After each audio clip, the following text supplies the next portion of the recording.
Alright guys, thanks very much for joining us here on Gavin's Good News Vlog. This is the show all about singing the praises of positivity. You can find us twice a week on YouTube and Facebook, so make sure you subscribe and comment on the shows if you can. It's been a mad week with the start of the World Cup, so let's dive straight into it. Let's kick off appropriately then with the epic performance of the one and only Cristiano Ronaldo in Portugal's opening group game of the World Cup. Ronaldo's in the twilight years of his international career now at 33 years old, but like a fine wine, he just gets better and better as the years roll on. The hat-trick against Spain topping off an early contender for performance of the tournament in possibly the game of the tournament, which finished 3-3. Ronaldo's goal scoring promoted a quirk of stats. He became the 51st person to score a hat-trick at the World Cup, and he also scored the 51st hat-trick of his career. Incredible. A video then did the rounds of the mascot's reaction, which was originally thought to have been taken from the game, but it was actually the Euro finals when it happened. It got widely shared and reported, but we thought it was such a lovely response by the youngsters getting some acknowledgement from their hero that we'd show it again. And let's see if that can actually happen again at this year's tournament. You never know. A last-minute intervention by the UK's Home Secretary has appeared to save the life of a 12-year-old Billy Caldwell. Young Billy, who's disabled, needed to have his cannabis oil to cope with the condition which saw him have 100 seizures a day. The oil stopped that from happening and nothing else worked. Initially, the remedy was confiscated by authorities after the family had imported it from Canada.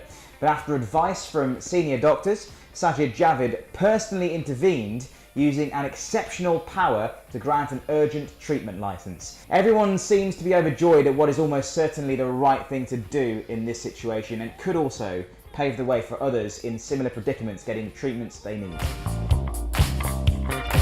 This one from Zimbabwe is amazing. Grans in the country have turned benches in the capital Harare into places of friendship where anyone can come and chat to them and talk about their problems. This is a country that's been plagued by depression, suicide, poverty, an HIV epidemic, and a really terrible way of living. The benches are effectively an informal and perhaps more fun way of going to see a therapist. People in the country say there's a real stigma about seeking help to deal with mental health issues, but speaking to an 80-year-old who's seen and experienced so much in life is no doubt a fantastic solution to help the population, and particularly the young, cope in today's ever-changing world. There are plans to have more benches across the country too within 5 years, depending on funding, and we also hear that there are plans to bring them to the UK. This needs to happen.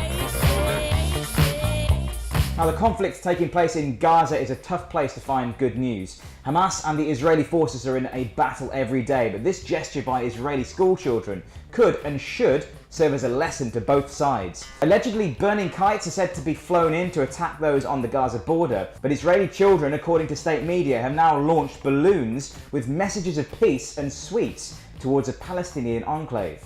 Fighting has been going on for years in the disputed region, and it's more acute at this moment in time as Palestinians carry out their Great March of Return. Hundreds have been killed and millions worth of damage has been caused. But children are the innocent party in all this. Their welcome gesture should be listened to and considered and factored into future peace negotiations in the coming months. And back to the World Cup. Remember Paul the Octopus predicting all the games in 2010? Every year there's a psychic animal that gets the headlines. I've seen a Russian cat this time around and some sausage dog already. Now it's the turn of a psychic pig called Mystic Marcus. Yeah, a pig called Marcus. Apparently he's just picked the semi-finalists of the tournament. Argentina, Uruguay, Nigeria and Belgium. No Brazil or Spain or England for that matter. He does it by sniffing out apples with the country's flag on them and has a track record of predicting Wimbledon, Brexit and Trump's election correctly, apparently. Ridiculous. Why is that on this show? I'm done after that now. Thanks for watching. Hit the like, the subscribe button and the follow button. Let us know what you think about the show in the comments below, and who do you think is going to win the World Cup? It's going to be England. This has been Gavin's Good News Vlog. Until next time, have a top day and big love.